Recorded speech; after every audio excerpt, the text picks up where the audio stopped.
ગાંધીનગર મહાત્મા મંદિર ખાતે યોજાઈ ગયેલ G20 આરોગ્ય મંત્રીઓની બેઠકને આવરી લેતો એક વિશેષ રેડિયો અહેવાલ. લેખન અને રજૂઆત મૌલિન મુનશી. તાજેતરમાં મહાત્મા મંદિર ગાંધીનગર ખાતે 3 દિવસની G20 અંતર્ગત આરોગ્ય મંત્રીઓની બેઠક યોજાઈ ગઈ, જેમાં G20ના 19 સભ્ય દેશો, 10 આમંત્રિત રાજ્યો અને 22 આંતરરાષ્ટ્રીય સંસ્થાઓએ ભાગ લીધો હતો. મહાત્મા મંદિર ગાંધીનગર ખાતે આ દરમિયાન ટ્રેડિશનલ મેડિસિન ગ્લોબલ સમિટ પણ યોજાઈ ગઈ. આ પરિષદમાં આયુર્વેદ ચિકિત્સા સાથે સંકળાયેલા વિવિધ દેશોના તજજ્ઞો ઉપસ્થિત રહ્યા હતા અને પોતાના અનુભવોની એકબીજા સાથે ચર્ચા કરી હતી. આ કાર્યક્રમમાં ઉપસ્થિત રહેલ મુખ્યમંત્રી ભૂપેન્દ્ર પટેલે જણાવ્યું કે વડાપ્રધાન નરેન્દ્રભાઈ મોદીએ સંપૂર્ણ માનવજાતના સારા સ્વાસ્થ્ય માટે ભારતીય ચિકિત્સા પદ્ધતિઓ અને આયુર્વેદ જ્ઞાનની સમૃદ્ધ વિરાસત દેશ અને દુનિયા સમક્ષ ઉજાગર કરી છે.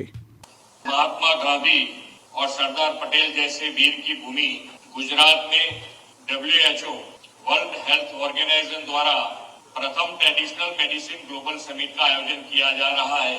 ये हमारे गुजरात और हमारे देश के लिए बहुत ही सौभाग्य की बात है. इस समिट में उपस्थित आप सभी महानुभावों का स्वागत करते हुए मैं धन्य महसूस कर रहा हूँ. विश्व नेता और हमारे परम आदरणीय प्रधानमंत्री श्री नरेंद्र भाई मोदी हमेशा ही वसुधैव कुटुंबकम के सूत्र के साथ विश्व के स्वास्थ्य और कल्याण की बात करते हैं.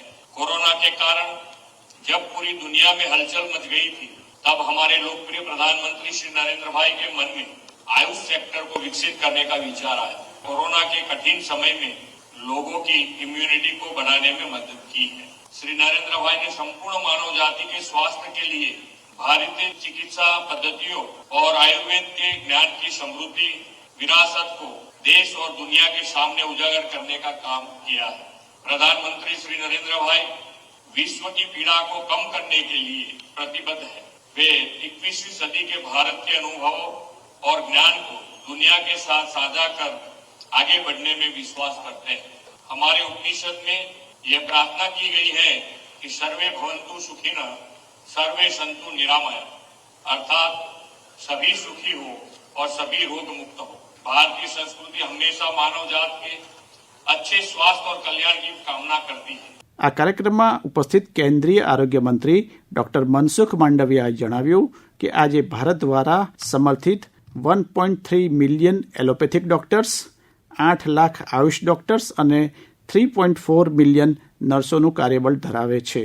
एक ही प्लेटफॉर्म पर जाके इंडिया में कौन से बेस्ट हॉस्पिटल है, NABL एक्रीडेटेड हॉस्पिटल कहाँ है, उसका पैकेज क्या है, कहाँ जाना है, सारी इंफॉर्मेशन एक ही प्लेटफॉर्म पर उसको मिल जाए.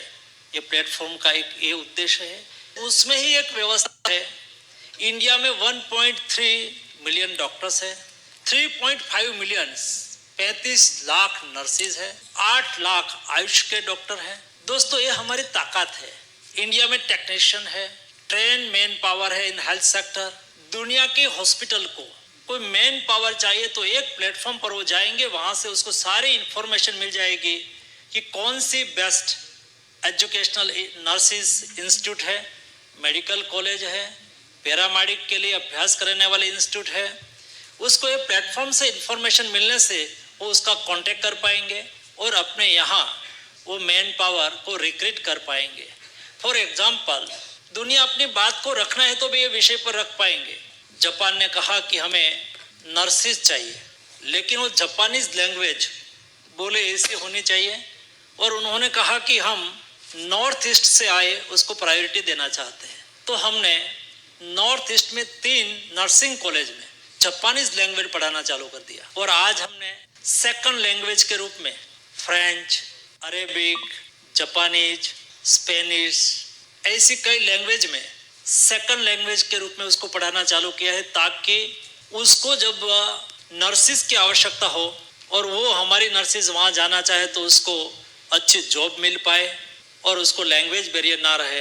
ये दृष्टि से 2 महत्वपूर्ण फायदा है. एक, दुनिया को यहाँ ट्रीटमेंट कराने के लिए आना है तो उसको ऑथेंटिक इन्फॉर्मेशन मिले, कोई बिचौलिया के पास जाना ना पड़े.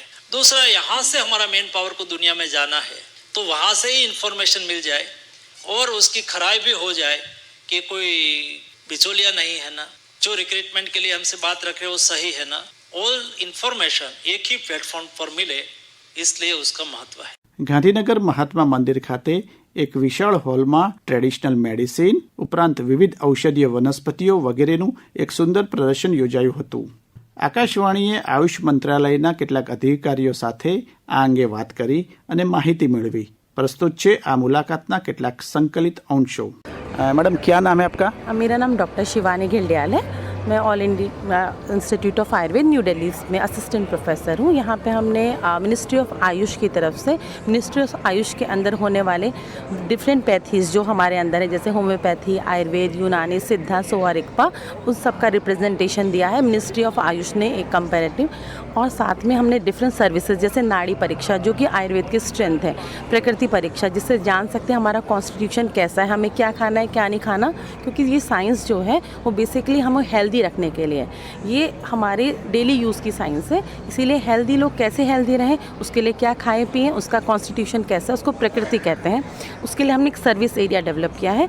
तो यहाँ पे मिनिस्ट्री ऑफ आयुष की तरफ से एक सर्विस एरिया है जहाँ पे नाड़ी और प्रकृति के बारे में आपको बताया जाएगा। हमारे पास पूरा सोफिस्टिकेटेड इंस्ट्रूमेंट है जो आपको पूरा आपके शरीर के बारे में बताएगा, आपकी प्रकृति के बारे में उसकी इन्फॉर्मेशन दी है। और क्योंकि हम ये मिलेट ईयर मना रहे हैं तो यहाँ पे डिफरेंट मिलेट का डिस्प्ले किया है, उससे बनने वाली 60 रेसिपीज़ को भी QR कोड के माध्यम से लोगों तक पहुँचाने का प्रयास किया है। साथ ही साथ आप देख रहे हैं यहाँ पे लगभग 100 ऐसे मेडिसिनल प्लांट हैं जो डिफरेंट डिसऑर्डर में भी यूज़ होते हैं और स्वस्थ रखने में भी यूज़ होते हैं। इधर एक हमारा जोन है जहाँ पे एक इंटरेक्टिव कियोस्क लगाया है, वहाँ पे आप मिनिस्ट्री ऑफ आयुष के बारे में सारी जानकारी टच स्क्रीन से प्राप्त कर सकते हैं। साथ ही यहाँ पे एक वर्चुअल रियलिटी वाला जोन है, क्योंकि आयुर्वेद में कुछ थेरेपीज़ होती हैं जिसको पंचकर्मा कहते हैं। उन थेरेपीज़ का एक्सपीरियंस आपको वर्चुअल रियलिटी के रूप में कैसे मिलेगा उसको यहाँ पर शो किया है। एक मिनिस्ट्री ऑफ आयुष ने नया इनिशिएटिव लिया है इनोवेटिव, तो यहाँ पे आईकैन जो इनोवेटिव चीज़ों को बनाने में हमारे यंगस्टर्स को कैसे प्रमोट करना है तो उसको भी शोकेस किया गया है। मैडम यहाँ जो G20 आरोग्य समिट है इसमें बहुत सारे विदेशी भी लोग आए हैं, तो ये एग्जीबिशन की जब मुलाकात लेते हैं तो उनके क्या रिएक्शन रहते हैं? जहाँ तक अभी तक जितने भी विदेशी हमारे मिनिस्ट्री ऑफ आयुष के स्टॉल्स में आए हैं उन्होंने मिनिस्ट्री ऑफ आयुष के प्रयासों का बहुत सराहनीय उनका रिस्पांस रहा है और वो बहुत सारी क्यूरोसिटी है उनके अंदर जानने के लिए कि हमारे ट्रेडिशन में क्या है, वो किस तरह से उसको अपने देश में यूज़ कर सकते हैं। ऐसा एक इन्फॉर्मेशन ब्रोचर भी मिनिस्ट्री ऑफ आयुष की तरफ से छपा है जिसको हम विदेशियों को दे रहे हैं और वहाँ विदेशी लोग भी हमारे मिनिस्ट्री ऑफ आयुष के साथ कोलैबोरेट करके इस अपने ट्रेडिशनल नॉलेज को अपने देश तक ले जा सकते हैं। मैडम एक प्रश्न ऐसा होता है कि अगर कॉमन मैन को ये जो ट्रेडिशनल प्लांट या जड़ी बूटी चाहिए तो कहाँ से मिल सकती है? इसके लिए हमारे पास national medicinal plant board NMPB के नाम से मिनिस्ट्री ऑफ आयुष के अंदर एक NMPB एक संस्था है जो कि मेडिसिनल प्लांट से ही डील करती है। NMPB के ही सहयोग से ये मेडिसिनल प्लांट का यहाँ डिस्प्ले हुआ है। NMPB के स्टेट्स में भी SMPBs हैं डिफरेंट स्टेट्स में, तो लोग वहाँ पर भी जाके इन्फॉर्मेशन ले सकते हैं। उनकी एक साइट है NMPB की, वहाँ पर भी सारा नॉलेज कैसे उगाना है, किस तरह से आपको पौधों के सीडलिंग्स प्राप्त हो सकते हैं, वो सब आपको ज्ञान प्राप्त हो सकता है। मैडम नमस्कार, मैं आकाशवाणी अहमदाबाद से हूँ। आप यहाँ जो आयुष मंत्रालय का जो एग्जीबिशन है तो आप आपका नाम बताएंगे? Professor doctor Tanuja necessary, director all India institute of Ayurveda under ministry of Ayush और CEO national medicinal plant board. तो यहाँ जो निदर्शन किया गया है विविध मेडिसिनल प्लांट्स और जड़ी बूटियाँ, तो क्या क्या है वो हम हमारे श्रोताओं को बताएंगे? जी, यहाँ जो मिनिस्ट्री ऑफ आयुष और WHO के 171 कंट्रीज के ने सभी ने मिलके पहली बार जो अब वर्ल्ड की पूरी ट्रेडिशनल मेडिसिन और मिनिस्ट्री ऑफ आयुष के अंडर आयुर्वेद, यूनानी, सिद्ध, होम्योपैथी, नेचुरोपैथी और सोवा रिक्पा ऐसी जो सभी सिस्टम है, तो उन सभी लोगों ने अपनी अपनी जितनी भी सर्विसेज है, प्रोडक्ट्स है, स्ट्रेंथ है, वो एक साथ एक जगह पे शोकेस किया है। और वो फिजिकली हर बार जैसे पौधे से लेके प्रोडक्ट से लेके अपनी अपनी जो विशेषता है, जैसे नाड़ी को परित करना, प्रकृति देखना, ये सर्विसेज को एक साथ लाने के लिए जो लेटेस्ट टेक्नोलॉजी है, digital technology, artificial intelligence, virtual reality, इन सब का टेक्नोलॉजी की मदद लेके ये फिजिकल टू डिजिटल ऐसे किया है। तो कम जगह में और कम समय में मिनिस्ट्री ऑफ आयुष के अंतर्गत जितने भी नेशनल इंस्टीट्यूशन है, जैसे all India institute of Ayurveda हो,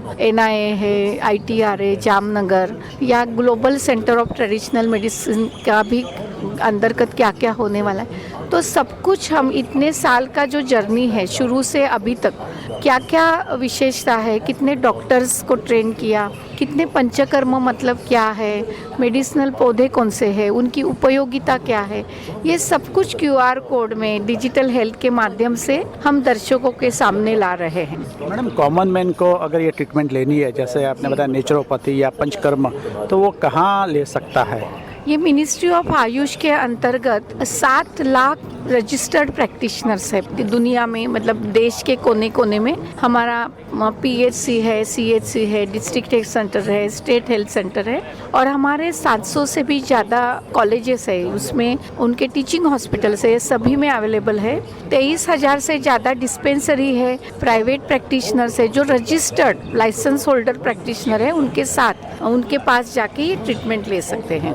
यहाँ विदेश से भी बहुत सारे देश पार्टिसिपेंट हुए थे, इसके बारे में बताएंगे? जी, यहाँ 70 देशों से पार्टिसिपेंट्स आए हैं। WHO के जितने भी सदस्य देश है उन्हीं के सभी रिप्रेजेंटेटिव्स यहाँ आए हैं। ट्रेडिशनल मेडिसिन पहली बार कॉन्फ्रेंस WHO और मिनिस्ट्री ऑफ आयुष ने किया है, लेकिन यहाँ G20 कंट्रीज के भी हेल्थ मिनिस्टर्स की मीटिंग है, तो मिनिस्ट्री ऑफ हेल्थ और मिनिस्ट्री ऑफ आयुष ऐसे दोनों ने मिलकर ये ऑर्गेनाइज किया है WHO के साथ। तो उसके साथ साथ एक एडवांटेज हेल्थ केयर जो मेडिकल वैल्यू ट्रैवल का भी एक्सपो है, फार्मा का भी एक्सपो है, तो ये सब में एक साथ एक ही under medical device, pharmacy sector में क्या हो रहा है, हील इन इंडिया, टूरिज्म में क्या हो रहा है, और ट्रेडिशनल मेडिसिन में क्या हो रहा है, और सब मिलके हेल्थ के बारे में लोगों को स्वास्थ्य की सुरक्षा देना और ट्रीटमेंट करना व्याधियों की, ये सब के लिए यहाँ सलाह मशवरा हो रहा है। और इसी का फाइनल रिकमेंडेशन इस बार इसमें होगा, जो बाद में G20 समिट जो दिल्ली में होगा उसमें पेश किया जाएगा। આપ હમણાં જ સાંભળી રહ્યા હતા તાજેતરમાં ગાંધીનગર મહાત્મા મંદિર ખાતે યોજાયેલ G20 આરોગ્ય મંત્રીઓની પરિષદને આવરી લેતો વિશેષ રેડિયો અહેવાલ. લેખન અને રજૂઆત મૌલિન મુનશી.